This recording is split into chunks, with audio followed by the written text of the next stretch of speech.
ದೇವಸ್ಥಾನದ 9 ದಿನದ ಕಾರ್ಯಕ್ರಮ ಇರ್ತದೆ.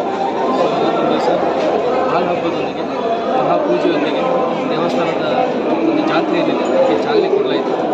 ದೇವಸ್ಥಾನದ ಕಮಿಟಿಯಲ್ಲಿರ್ತಕ್ಕಂಥ ಅಧ್ಯಕ್ಷರಿದ್ದಾರೆ, ಅಧ್ಯಕ್ಷರಿದ್ದಾರೆ. ಸೊ ದೇವಸ್ಥಾನ ಇವತ್ತು ಹಾಲು ಹಬ್ಬದಿಂದ ಶುರುವಾಯಿತು. ಒಟ್ಟಾರೆಯಾಗಿ 31ನೇ ತಾರೀಕಿನವರೆಗೂ ನಡೀತಾರೆ. 9 ದಿವಸದ ಕಾರ್ಯಕ್ರಮ ಇರ್ತದೆ. ಅಲ್ಲಿ ತುಂಬ ಲಕ್ಷಾಂತರ ಗಟ್ಟಲೆ ಜನ ಬರ್ತಿರ್ತಾರೆ. ನಾಳೆ ಕೆಂಡ ಹಾಯೋ ಕಾರ್ಯಕ್ರಮ ಇರ್ತದೆ.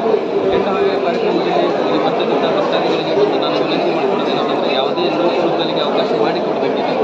ಸೊ ಅದನ್ನು ಒಂದು ಸುರಕ್ಷಿತವಾಗಿ ಒಂದು ಉತ್ಸಾಹದಿಂದ ಮಾಡಿ, ಆದರೆ ಯಾವುದೇ ಅನಾಹುತಗಳಿಗೆ ಅವಘಡಗಳಿಗೆ ಅವಕಾಶ ಕೊಡದಂಗೆ ಅದನ್ನು ಸುರಕ್ಷಿತವಾದ ಒಂದು ಕಾರ್ಯಕ್ರಮವನ್ನು ಅವರನ್ನು ಭಾಗವಹಿಸಿಕೊಂಡು ಇದನ್ನು ನಿರ್ವಹಿಸಿಕೊಡಬೇಕಂತ ಕೇಳ್ಕೊಳ್ತಾ ಇದ್ದಾರೆ. ಅದೇ ತೆರನಾಗಿ ಉಳಿದ 9 ದಿವಸ ಕಾರ್ಯಕ್ರಮದಲ್ಲಿ ಎಲ್ಲ ಸಮಸ್ತ ಗ್ರಾಮಸ್ಥರಾಗಲಿ ಶ್ರೀ ದೇವಿಯ ಭಕ್ತರು ಎಲ್ಲರೂ ಭಾಗವಹಿಸಬೇಕು. ಭಾಗವಹಿಸಿ ಕಾರ್ಯಕ್ರಮವನ್ನು ಜಾತ್ರೆಯನ್ನು ಅದ್ದೂರಿಂದ ನಡೆಸಿಕೊಳ್ಬೇಕಂತ ಕೇಳ್ಕೊಳ್ತೀವಿ.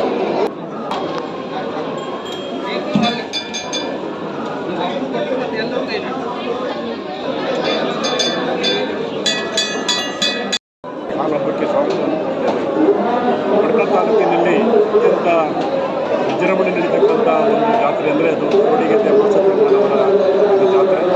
ಈ ಜಾತ್ರೆ 9 ದಿನಗಳ ಕಾಲ ಪ್ರಾರಂಭವಾಗುವಂಥ ಜಾತ್ರೆ 23/1/2025 ಇಂದು ವಿದ್ಯುಕ್ತವಾಗಿ ಗ್ರಾಮದವರ ಪೂಜೆಯೊಂದಿಗೆ ಪ್ರಾರಂಭ ಆಗಿದೆ. ಜಾತ್ರೆಯಲ್ಲಿ 9 ದಿನಗಳವರೆಗೆ ನಾಳೆ ದಿವಸ ಕೆಂಡ ಹಾಯುವ ಒಂದು ಅರಿಕೆಯನ್ನು ಅಧ್ಯಕ್ಷಿಸುವಂಥ ಕಾರ್ಯಕ್ರಮ ಇದೆ. ಅದಕ್ಕೆ ಬಹಳಷ್ಟು ಸಂಖ್ಯೆಯಲ್ಲಿ ಬರ್ತಾ ಇದ್ದಾರೆ.